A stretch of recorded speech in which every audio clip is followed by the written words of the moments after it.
నమస్కారం, welcome to our channel. నేను సహస్ర.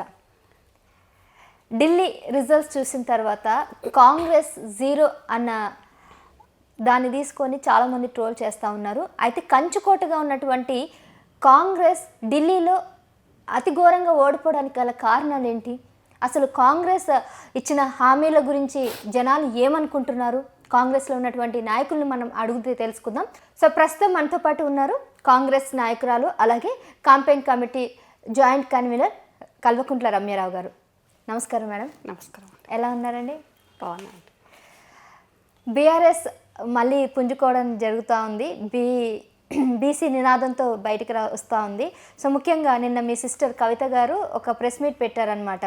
బీసీలకి అన్యాయం జరిగింది, కాంగ్రెస్ వాళ్ళు అసలు బీసీలను పట్టించుకోవట్లేదని అంటున్నారు. అంటే గతంలో మరి కేసీఆర్ ప్రభుత్వం బీసీలకి అంత న్యాయం చేశారా? అన్ని సీట్లు వాళ్ళు ఇచ్చారంటారా? వాళ్ళు ఇప్పుడు రాజకీయ ఉనికి కోసం కొత్త రాగం, కొత్త పల్లవి అందుకున్నారు. బీసీలకు న్యాయం చేసేదే, బడుగు బలహీన వర్గాల సంక్షేమం చూసేది, న్యాయం చేసేదే కాంగ్రెస్ పార్టీ. ఇప్పుడు మా పిసిసి ప్రెసిడెంట్ కూడా బీసీఏ బిడ్డ. మరి ఏ కవిత అయితే మాట్లాడుతుందో ఇప్పుడు బీసీ నినాదాన్ని కవిత ఎత్తుకుందా, బీఆర్ఎస్ పార్టీ ఎత్తుకుందా అర్థం కావట్లేదు. జాగృతితోనే బీసీ నినాదం ఆవిడ తీసుకొచ్చింది కదా. ఆవిడ తీసుకొచ్చింది అని అనొద్దు. ఇప్పుడు రాజకీయ ఉనికి కాపాడుకోవడానికి, తను వ్యక్తిగతంగా ఎదగడానికి ఇప్పుడు బీసీ నినాదాన్ని ఎత్తుకుంది. మరి గతంలో ఒక ముఖ్యమంత్రి కూతురు, ఎంపీ, ఎమ్మెల్సీ 2 టర్మ్లు వాళ్ళ గవర్నమెంట్ ఉన్నప్పుడు 10 సంవత్సరాల కాలంలో ఎందుకు ఒక్క బీసీని కూడా పార్టీ ప్రెసిడెంట్ చేయలేదు? ఎంతమంది బీసీలను మరి అక్కడ అకామిడేట్ చేసిండ్రు? ఎంతమంది బీసీలు జిల్లా అధ్యక్షులు ఉన్నారు? ఎంతమంది బీసీలు మంత్రులు ఉన్నారు? పక్క పార్టీకి వెళ్ళి వలస వచ్చిన వాళ్ళు పచ్చ పార్టీ వాళ్ళను మంత్రులు చేసిండ్రు, జెండా మోసిన వాళ్ళని చేసిండ్రా? మరి తెలంగాణ ఉద్యమం, తెలంగాణ కాజ్ మీద పుట్టిన టీఆర్ఎస్ పార్టీ బీఆర్ఎస్ పార్టీగా రూపాంతరం చెందినాక ఎంతమంది బీసీలు, జెండా మోసిన బీసీలకు వాళ్ళు న్యాయం చేసిండ్రు? అప్పటి నుంచి ఇప్పటి వరకు 2001 నుంచి 2025 ఈ 24 ఏళ్ల కాలంలో ఎంతమంది బీసీలకు న్యాయం చేసిండ్రు? అది మాట్లాడాలి ముందు కవిత. మేము ఎంతమందికి అన్యాయం చేసినాం? టీఆర్ఎస్ పార్టీ నుంచి బీఆర్ఎస్ పార్టీ వరకు జరిగిన ఈ ప్రస్థానంలో, ఈ 24 ఏళ్ల కాలంలో మేము జెండా మోసిన కూలీలరాల ఒక రకంగా వాస్తవంగా. ఎందుకంటే తెలంగాణ ఉద్యమంలో వాళ్ళు చాలా అన్ని రకాల సాక్రిఫైస్ చేసిండ్రు. వాళ్ళ ఆస్తులు పోయినాయి, వాళ్ళ టైం పోయింది, వాళ్ళ ఏజ్ పోయింది, అన్నీ పోయినాయి. అన్నీ కూడా దేనికోసం? ఓన్లీ తెలంగాణ కోసం వాళ్ళు పనిచేసిండ్రు. అట్లా పని చేసిన వాళ్ళకు ఎంతమందికి మీరు న్యాయం చేసినామనేది ఆత్మవిమర్శన చేసుకున్నాక ఇంకొకసారి కాంగ్రెస్ పార్టీ గురించి కానీ బీసీల గురించి కానీ మాట్లాడితే ప్రజలు హర్షిస్తారు. ఇప్పుడు ఒకరికొకరు ప్రత్యామ్నాయంగా నేను ఎదగాల అన్న తీవ్రమైన పోటీల కవిత బీసీ నినాదాన్ని ఎత్తుకుంది. మరి ఈ మా గవర్నమెంట్ రాకముందు ఆ గవర్నమెంట్లో అప్పుడు బీసీల గురించి కవిత మాట్లాడితే ఈరోజు తెలంగాణ సమాజం కాదు, దేశ విదేశాల్లో ఉన్న మన తెలుగు ప్రజలందరూ కూడా హర్షించేవాళ్ళు. అయితే ఇప్పుడు మీరు చెప్పండి, బీసీల కోసం మీ కాంగ్రెస్ పార్టీ ఏం చేయబోతుంది? అంటే ఈ నెలాఖరున, ఫిబ్రవరి నెలాఖరున ఒక బహిరంగ సభ అయితే పెట్టబోతున్నారు రేవంత్ రెడ్డి గారు. సో మరి ఈ సమావేశానికి ఏంటి అంటే, కావాలని ప్రతిపక్షంకి ధీటుగా ఈ సమావేశం పెట్టారు. నిజంగానే బీసీల కోసం ఏదైనా చేయాలని మీరు ఈ విధంగా ప్లాన్ చేస్తారా?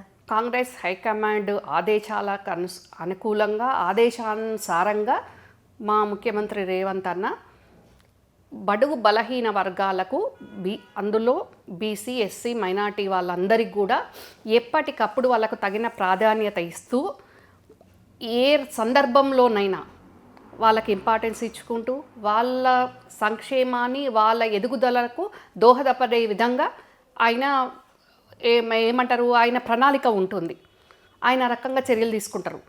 ఆయన బీసీల ఎదగడాని కోసం ఆయనకున్న అనుభవం అనుకోండి, మరి కాంగ్రెస్ పార్టీలో ఉన్న సీనియర్ల అనుభవమే అనుకోండి, వాళ్ళందరి ఆలోచనతోటి ఈరోజు కులగణన చేసింది. చాలా మంచి కులగణన జరిగింది. నేను ఓసీ అయ్యి ఉండి కూడా బీసీ కులగణన చాలా 100% పర్ఫెక్ట్గా కులగణన జరిగింది. ఏది అయినా కూడా కాంగ్రెస్ పార్టీతోటే సాధ్యమవుతుంది. ఏదైతే మా రాహుల్ గాంధీ గారు ఏ బహిరంగ సభల్లో తెలంగాణకు వచ్చిన సందర్భంగా ఏదైతే మాట ఇచ్చిండ్రో ఆ మాటలన్నీ కూడా ఆ హామీలన్నీ కూడా ఒక్కొక్కటి నెరవేర్చుకునే దిశలో అందులో మొట్టమొదటిగా ఈ బీసీల కులగణన జరగాలి, బీసీలకు న్యాయం జరగాలి, రాజకీయంగా బీసీలు ఎదగాలి అనే దాంట్లోనే దానికి నిదర్శనం ఎగ్జాంపులే మహేష్ గౌడ్ గారు పిసిసి ప్రెసిడెంట్ అవ్వడం. మరి ఇప్పుడు గజ్వేల్లోనే ఎందుకు బహిరంగ సభ పెట్టుకున్నారు? గజ్వేల్ నియోజకవర్గాన్ని ఎందుకు ఎంచుకున్నారు? అంటే కావాలనే కేసీఆర్ కోసమే ఆ గజ్వేల్ని ఎంచుకోవడం జరిగిందా? గజ్వేల్ అనేది తెలంగాణలో ఉంది. గజ్వేల్ ఏం నిషేధిత ప్రాంతం కాదు, అదేమి పాకిస్తాన్లో లేదు కదా. అక్కడ పోయి మనము మీటింగ్ పెట్టుకోవద్దు, కాంగ్రెస్ పార్టీ మీటింగ్ పెట్టుకోవడానికి ఎక్కడ సందర్భానుసారంగా ఎక్కడ ఎప్పుడు అవసరము అన్నట్టు ప్రతిసారి ఒకటే జిల్లాలో ఒకటే మండలంలో మీటింగ్స్ పెట్టుకోలేము కదా. అందుకని దాంట్లో భాగంగా సందర్భానుసారంగా మీటింగ్స్ పెట్టుకుంటాం. ఇప్పుడు సూర్యాపేటలో పెట్టుకుంటాం, గజ్వేల్లో పెట్టుకుంటాం. గజ్వేలు అక్కడ కేసీఆర్ ఉన్నారు, గజ్వేల్కి రావద్దు అనేది ఏమి ఉండదు కదా, అట్లాంటిది ఏమి ఉండదు కదా.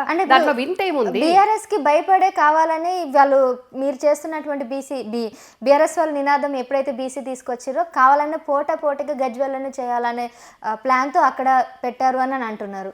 అంటే మాకు కావాలనే పోటీగా ఇక్కడికి వస్తున్నారని బీఆర్ఎస్ వాళ్ళు అంటున్నారు.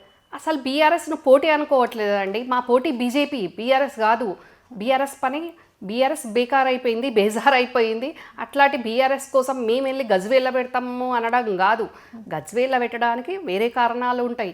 ఎందుకంటే అక్కడ సిద్దిపేట జిల్లా ఉంటుంది, ఇంకా ఇటు అన్నీ ఉంటాయి కాబట్టి కొన్ని యాంగిల్స్లో ఆలోచించి గజ్వేల్ అనేది అనుకుంటున్నారు. ఇంకా అది కూడా ఫైనల్ అవ్వలేదు. బీఆర్ఎస్ను ప్రజలే పక్కకు పెట్టేసిండ్రు, నెట్టేసిండ్రు. ఇంకా బీఆర్ఎస్ గురించి కాంగ్రెస్ అస్తమానం ఆలోచించాల్సిన అవసరం లేదు.